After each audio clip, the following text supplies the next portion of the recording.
Hey guys, it's Russell with DieselGiant.com, and I wanted to do this video today. I'm actually filming this inside because it's so cold outside, but this is a problem that basically happens every winter for a lot of people.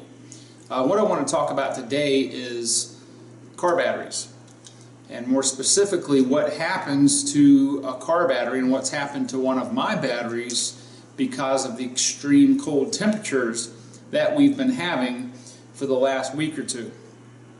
I'm filming this is the second week of January 2015, and if you've been anywhere in the United States, you've probably seen the news reports out in the Midwest, the upper East Coast, even in the southern states, the bitter cold temperatures, the snow they've had. Here in the southern states, the temperatures at night have dropped down into the low teens, and even where I live got down to about 3 degrees. Upper Midwest, we're looking at -0 Fahrenheit. And the problem with car batteries in general, batteries that power your vehicle, 12-volt car batteries, whether they're lead acid, absorbed glass mat, spiral cell, gel, is that they have a finite life. Number one, no battery will last forever, despite what you've read or seen on YouTube. But when a battery is marginal, and by marginal I'm saying that maybe the battery will start the vehicle fine when it's 70 degrees, but when it drops down to 30 or 20 degrees, it just can't do it, or it acts as it's dead. The reason for that is extreme cold and extreme heat are killers of batteries. It's the winter, so I'm going to talk about the extreme cold. If you've got a battery that's marginal, if you've got a battery that is, let's say, only putting out 60–70% of its useful cold cranking amps, then you may have a problem with your battery, and extreme cold may go ahead and kill it. Now I'm going to do another video completely separate about what actually happens inside a battery when it gets too hot outside, when it gets too cold, what's going on inside there.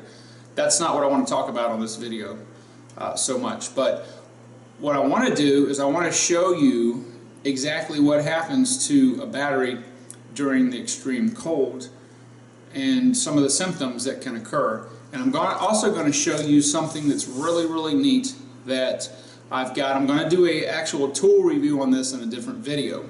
But this is a conductance battery tester, and it's far better than just using a voltmeter. And I'm going to show you one. We're going to go outside to the 2001 Dodge Ram. It's got the Cummins in it. I've got 2 batteries in there, and I'm going to show you what happens during extreme cold to a battery. Okay, before we show you a bad battery, I wanted to show you what a good healthy battery is like. Most people are probably going to reach for their voltmeter. A voltmeter is a great, quick initial test to use on a battery if you're trying to figure out if it's in the ballpark. A fully charged battery at 80 degrees should read about 12.65 volts. Now most people get confused because it's a 12-volt battery, but there are 6 cells in a battery, and each cell is about 2.1 and another decimal, or 2.123 or something like that, which adds up to about 12.6. Now, being that it's cold out here, it's about 30 degrees, a fully charged battery, if it's been sitting a while, is going to read a little bit less. There are charts out on the internet that you can see what the voltage of a fully charged battery should be at a certain temperature. But let's say that you see that your battery has 12.5 volts. Does that mean the battery's good? Well, not necessarily. That's where the battery conductance tester comes in, and what this is going to do is not only is it going to tell us the volts, it's going to tell us the cold cranking amps that this battery is going to be able to produce, and it's going to give us the most important reading to tell us if the battery is good or bad, which is the internal resistance of the lead plates inside. I'm going to go ahead and hook this up. And as I said earlier, I'm going to do a video on this tester itself, on how to use it, etc., and kind of compare it to a voltmeter. But what I want to do is go ahead and run this test on this battery.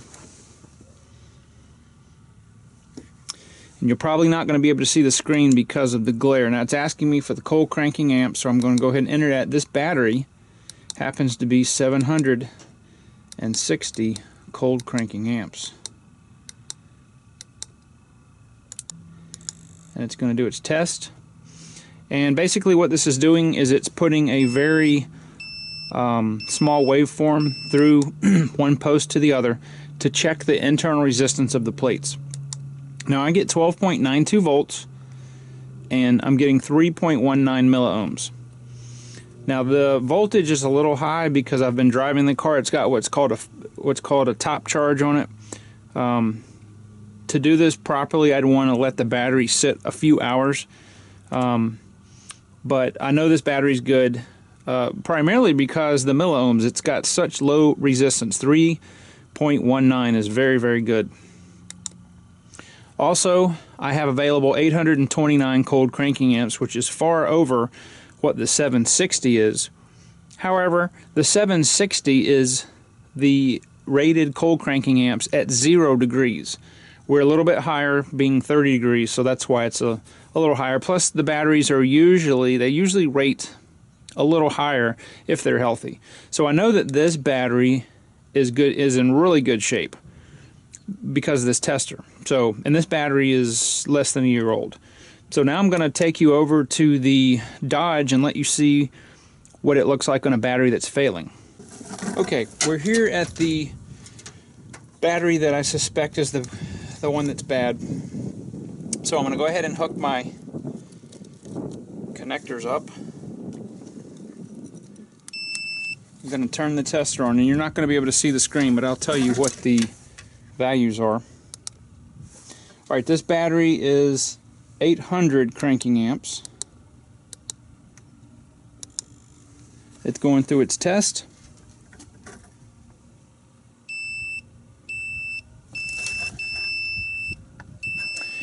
And it's telling us that the battery is at 12.32 volts. The problem here is that it has 7.79 milliohms of resistance. That's more than twice what the other battery I showed you had. And it's rated at 800 cold cranking amps, which it should, if it was healthy, it should be a little higher than that because it's not 0 degrees. It's only giving us 339 cold cranking amps. So I know that there's a problem with this battery. Now the other thing is that this battery has sat on a charger for about 2 days, and it should be, if the battery was good, it should be probably closer to 900, 950 cold cranking amps, and the resistance should be around 3 to 4. So I know that this battery is starting to fail. What I'm going to do is I'm going to pull the battery out. I'm going to test the battery sitting on the ground with no cables attached to it, because some people are going to go, well, there's resistance in the cables, and yes, that's true. If I have a battery that I think is bad, I'm going to go ahead and pull it out anyway and do the test on the battery itself at the terminals. It's more convenient to do it this way. If I get a result that's baseline, that's suspect, I'm going to go ahead and pull the battery out. Now, just to let you know, this battery has been topped off about a week ago with some distilled water. Being that this is a regular flooded lead acid battery, you do need to stay on top to make sure that your water level in the battery is correct. On the other battery that I showed you that was good, that's called an AGM, or absorbed glass mat, and there is no maintenance required at all. There is no water, no sulfuric acid that you have to add to it. It is all done at the factory, and it's completely different technology type of battery. So I'm going to pull this battery out of the truck, and we're going to do another test with this battery on the ground. Okay guys, this is why it's very important when you have a battery that's suspect, especially if you have a dual battery setup like I do, to take the battery out of the car and test it. and hopefully this will focus. My voltage is 12.32, but look at my milliohms. The battery itself is running at 24 milliohms. It's supposed to have 800 cranking amps, cold cranking amps, and I've got 110. Now the reason that the values were higher when the battery was in the truck is because the other battery, which is more powerful than this one because it hasn't failed as far down the line as this one has, was basically carrying this. So this battery is basically a big paperweight. So as you can see,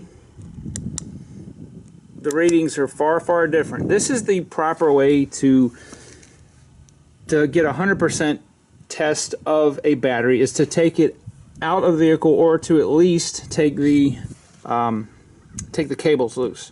So this battery is definitely bad, and like I said, it has been on the charger for several days, and that's as good as it gets. So what I'm going to do is I'm going to run up to the parts store and grab another one. Now I want you to see that little sticker right there says 1010. That means this battery is manufactured October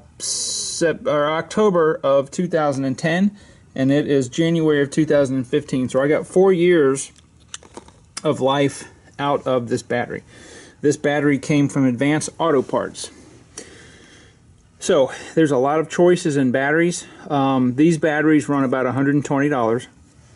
If you see the grouping right there, it says group 3478. What that means is a group 34 battery is the same physical dimensions, but it only has the top post. A group 78 battery has only the side posts. A 3478 have both. This battery is not what came stock in the truck, but it does have more power. It's got 800 cold cranking amps and 115 minutes of reserve capacity. I'm going back with a group 27 battery, which is dimensionally just a hair longer. It's the same width and the same height. It only has the top post, which is all I needed anyway. It's going to have a little bit more cold cranking amps, but it's going to have 135 minutes of reserve capacity. The battery that came stock in the Dodges, at least in 2001, were a group 27. So those are not as popular as the 3478s, but I'm going to go back with the 27 because it's a little more robust. So I will see you guys back here when I've got the new battery. Alright, one tip when you get your brand new battery is make sure that the water level is where it's supposed to be. I don't know if you guys can tell, but the water level in this cell is a little lower than the other ones. So in order to get the right level, I use one of these. It's an automatic filler, and I'm putting distilled water in there, and as soon as it gets up to the correct level, it will stop. Just because this battery is new does not mean that the battery has the proper amount of water in it. If you choose to buy an AGM battery, you will not be adding water to it because they're totally maintenance free.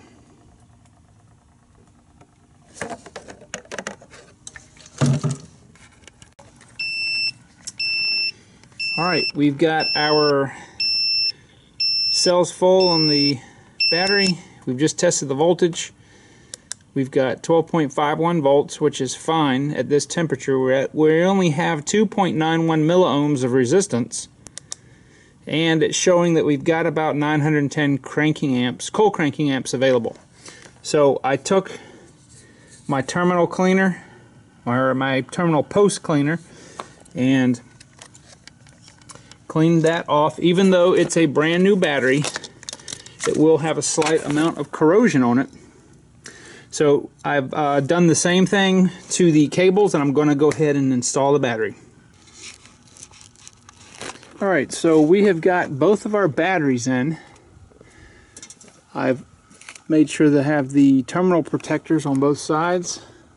I cleaned both the battery terminals and the cable terminals, and we have used the dielectric grease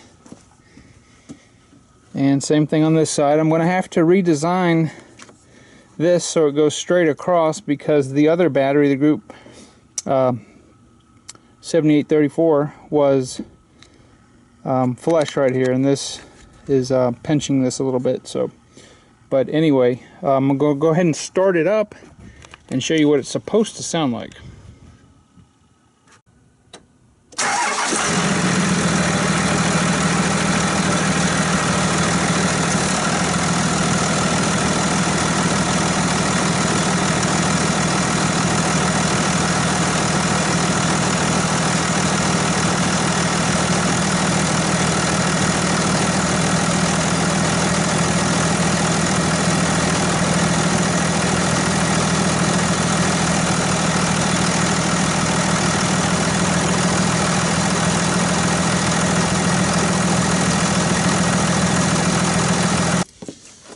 Well, I'm pleased. Unfortunately, I just remembered that I did not show you guys what the vehicle was like with the bad batteries starting up.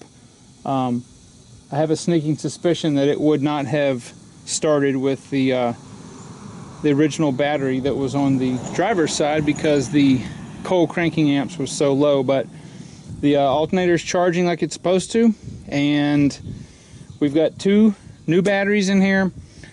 This truck, when it's not used, is going to be on the float charger to make sure that the voltage stays topped off, and hopefully I'll be able to get 4 to 5 years out of these batteries. So I hope this video has encouraged and helped you guys to be able to do this job yourself.